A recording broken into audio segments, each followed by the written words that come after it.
हाय दोस्तों, कैसे हैं आप लोग।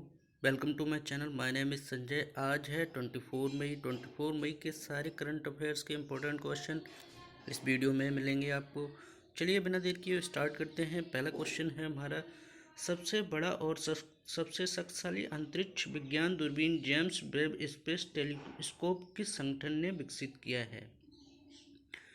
तो इसके जो ऑप्शंस हैं वो मैं आपको दिखा देता हूँ। इसके ऑप्शंस हैं रॉसकॉस्मोस, इसरो, नासा और लास्ट ऑप्शन जो है वो है स्पेस एक्स।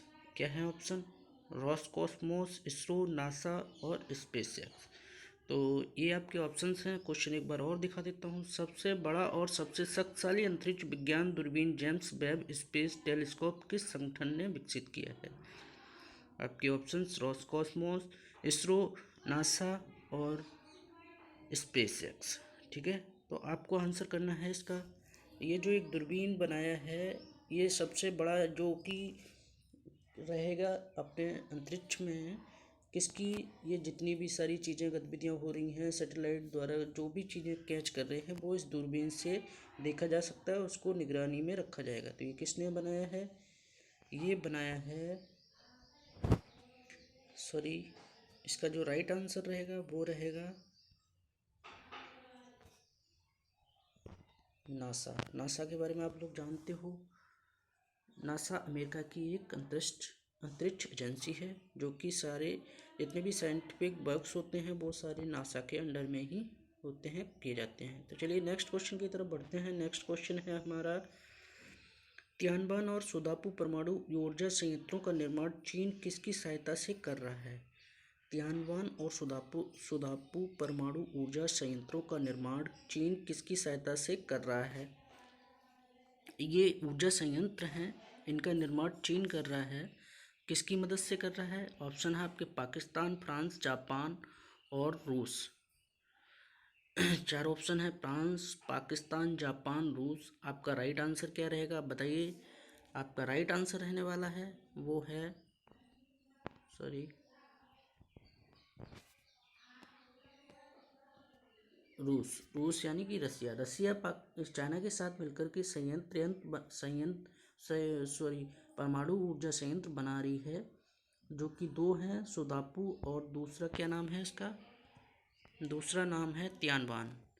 तो ये दोनों कहाँ बन रहे हैं? ये चाइना निर्माण कर रही है, किसकी मदद से? रशिया की मदद से। ये क्यों किया जा रहा है? अप्रॉक्स अंदाज़ा लगाया जा सकता है कि रशिया जो है वो अमेरिका को क्षति पहुंचाने के लिए ये सब काम कर रहा है, क्योंकि अमेरिका सुपर पावर है। रशिया भी सोच रहा है कि कहीं अटैक वटैक ना हो जाए वहाँ पे। तो ये सब वो अपनी डिफेंस मजबूत करने के लिए चाइना के साथ ये काम कर रहा है। तो चलिए नेक्स्ट क्वेश्चन की तरफ बढ़ते हैं। नेक्स्ट क्वेश्चन हमारा है, किस देश की संसद भंग कर दी गई। हाल ही में अभी किस देश की संसद भंग कर दी गई? ऑप्शंस हैं भूटान, मालदीव, नेपाल, बांग्लादेश। चार ऑप्शन है आपके। संसद किस देश की भंग कर दी गई? अभी तुरंत जल्दी का ही क्वेश्चन है, रिसेंट का। तो इसका जो राइट आंसर रहने वाला है वो राइट आंसर है आपका नेपाल। नेपाल की संसद भंग कर दी गई। संसद भंग करने का जो ऑर्डर होता है वो किसके पास होता है? वो होता है राष्ट्रपति के पास। तो राष्ट्रपति कौन है नेपाल की? विद्या देवी भंडारी। कौन है? विद्या देवी भंडारी। और ये क्यों कर दी गई? जो अभी यहाँ के प्राइम मिनिस्टर बने थे उनको लोगों ने अपोज करा, तो इसकी वजह से जो विद्या देवी भंडारी हैं उन्होंने लोगों की बात मानते हुए ये संसद को निरस्त कर दिया। और संसद निरस्त होने के बाद 6 महीने के अंदर चुनाव कराना जरूरी होता है, ये आप लोगों को पता ही होगा। और ये जो भंग करते हैं संसद राष्ट्रपति जी, वो किस अनुच्छेद में आता है? तो ये आता है अनुच्छेद 76, आर्टिकल 76(7) में आता है। चलिए नेक्स्ट क्वेश्चन की तरफ बढ़ते हैं। हमारा नेक्स्ट क्वेश्चन है, भारतीय मूल की, सॉरी ये सी है ना, हाँ राइट।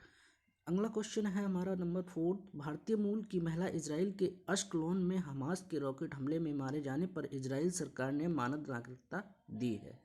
देखो, ये अश्कलोन एक इजराइल का शहर है जहाँ पे हमारे देश की एक महिला वहाँ सर्विस के तौर पर रहती थी, उनकी ड्यूटी थी वहाँ, वो ड्यूटी कर रही थी। एक 80 साल की महिला की देख रेख करती थी।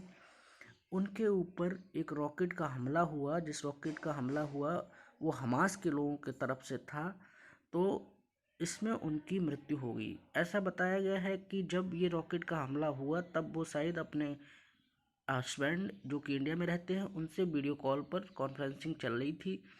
बताया गया कि इनका एक बेटा भी है जो कि शायद 7-8 साल का है। और तो चलिए इसके जो ऑप्शंस हैं वो बता देते हैं आपको। प्रियांक राधे कृष्ण, नीरा टंडन और सौम्या संतोष और श्रीलता निवास, ये 4 ऑप्शंस हैं। तो इसका जो राइट आंसर है वो है सौम्या संतोष। इनका नाम जो था, ये इजराइल में अभी मारी गई हैं जो हमास के रॉकेट से, उसका जो राइट आंसर है वो सौम्या संतोष है, जो कि भारतीय मूल की रहने वाली हैं। और इन्हीं को इजराइल सरकार ने मानद नागरिकता प्रदान की है इजराइल की, और बहुत सारी सुविधाएं दी हैं। इनके जो फैमिली मेम्बर्स हैं, इनके हस्बैंड को वाहन है, बहुत अच्छी खासी सुविधा दी रखी है। तो चलिए अब आगे बात कर लेते हैं। बहुत दुखद घटना है वैसे तो अब ये सिर्फ 30 साल की थी। तो नेक्स्ट क्वेश्चन है हमारा। नेक्स्ट क्वेश्चन जो है क्वेश्चन नंबर 5, अंतर्राष्ट्रीय हॉकी महासंघ के नए अध्यक्ष कौन बने हैं? हॉकी महासंघ FIH के नए अध्यक्ष कौन बने हैं? फेडरेशन ऑफ हॉकी इंडिया के नए अध्यक्ष कौन बने हैं? तो आपके ऑप्शन है अजीत पाल सिंह, महेंद्र अमरनाथ, नरेंद्र बन्ना, अमार्थ कॉर्ड्रॉन। ये 4 ऑप्शंस हैं आपके। तो राइट आंसर क्या है इसमें से? हॉकी के महाध्यक्ष कौन बने हैं? तो ये जो बने हैं ये हैं नरेंद्र बन्ना। सही आंसर है हमारा क्या? ऑप्शन नंबर सी, नरेंद्र बन्ना।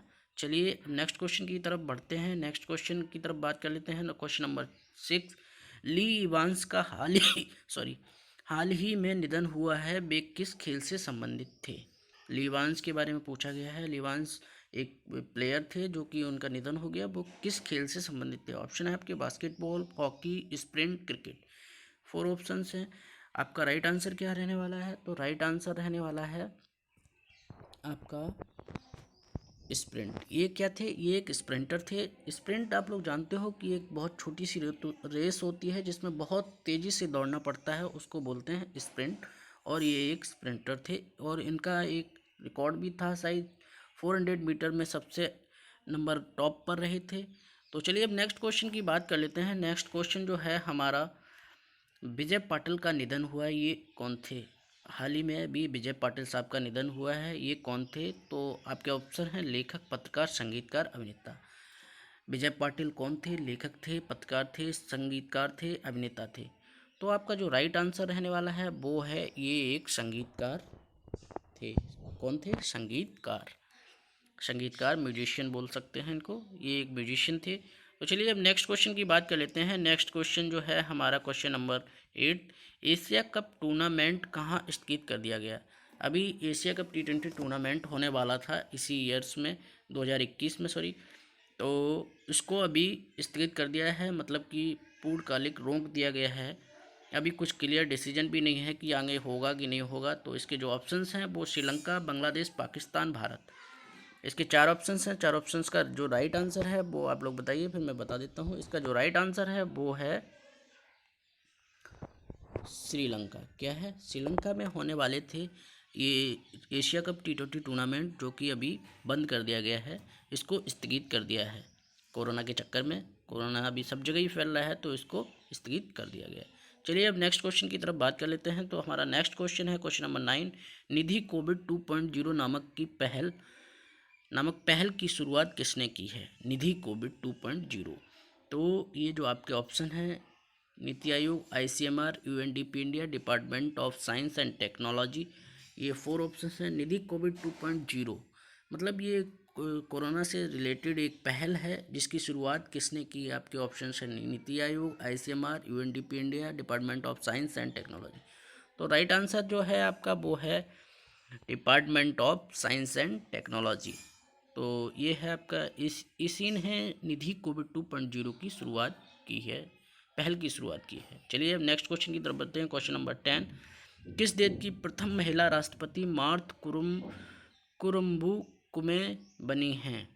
ये नाम थोड़ा अजीब है बट ये इम्पोर्टेंट क्वेश्चन है, क्योंकि प्रथम जो चीज़ होती है वो ज़्यादातर एग्जाम पॉइंट ऑफ व्यू से इम्पोर्टेंट रहती है। आने की संभावना ज़्यादा होती है। तो ये याद कर लेना, प्रथम महिला राष्ट्रपति कौन बनी है। तो आपके जो ऑप्शंस हैं वो हैं स्लोवाकिया, ताइवान, केन्या, नाइजीरिया। ये सारी अफ्रीकन कंट्रीज हैं। तो इसमें जो ये प्रथम महिला बनी है जिनका नाम क्या है, मार्थ कुरुम्बुकुमे, ये किस देश की प्रथम महिला राष्ट्रपति बनी है। तो आपके जो राइट आंसर होगा वो क्या रहेगा, राइट आंसर जो रहेगा वो है नाइजीरिया। क्या है, नाइजीरिया आपका राइट आंसर है। तो चलिए अब लास्ट क्वेश्चन की बात कर लेते हैं, लास्ट वीडियो के क्वेश्चन की, 23 मई के लास्ट क्वेश्चन की, मधुमक्खी दिवस कब मनाया जाता है। ऑप्शन थे 19 मई, 20 मई और 21 मई, 22 मई। तो इसका जो राइट आंसर है वो है 20 मई। क्या है, 20 मई को मधुमक्खी दिवस मनाया जाता है। तो राइट आंसर है, मधुमक्खी दिवस कब मनाया जाता है, 20 मई को। अब बढ़ लेते हैं आगे क्वेश्चन की तरफ, आज के क्वेश्चन की तरफ। इस वीडियो का जो आज का क्वेश्चन है उसका आंसर आपको कमेंट बॉक्स में देना है, जो भी देख रहे हैं बच्चे, और उसका आंसर कमेंट बॉक्स में देना है। बाकी इसकी PDF लिंक मैं दे दूंगा, आप वहाँ से आप लोग PDF फाइल भी ले सकते हैं। किसने national mobile monitoring software app NMS launch किया है। ये यहाँ पे मिसप्रिंट हुआ है थोड़ा, तो मिसप्रिंट हुआ है, तो ये यहाँ पे लॉन्च किया है। तो इसकी जो ऑप्शंस हैं वो हैं, ऑप्शन दे रखे हैं नरेंद्र सिंह तोमर, राजनाथ सिंह, निर्मला सीतारमण, और लास्ट ऑप्शन जो है वो जितेंद्र सिंह है। तो इसका जो करेक्ट आंसर रहेगा वो क्या रहने वाला है, वो आप लोगों को कमेंट बॉक्स में बताना है।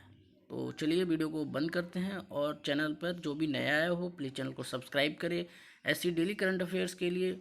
बाकी मैं एक वीडियो डेली शाम को डालता हूँ, वो जॉब अपडेट से रहता है, डेली करंट जॉब जो भी आती है उसके अपडेट के बारे में। तो आप लोग ज़रूर चैनल से जुड़िए और अच्छी इन्फॉर्मेशन आपको डेली मिलती रहेगी। थैंक यू, टेक केयर, अपना ध्यान रखिए, घर पे रहिए, बाहर ना घूमिए क्योंकि कोरोना बहुत तेज़ी से फैल रहा है। ज़रूरत हो तभी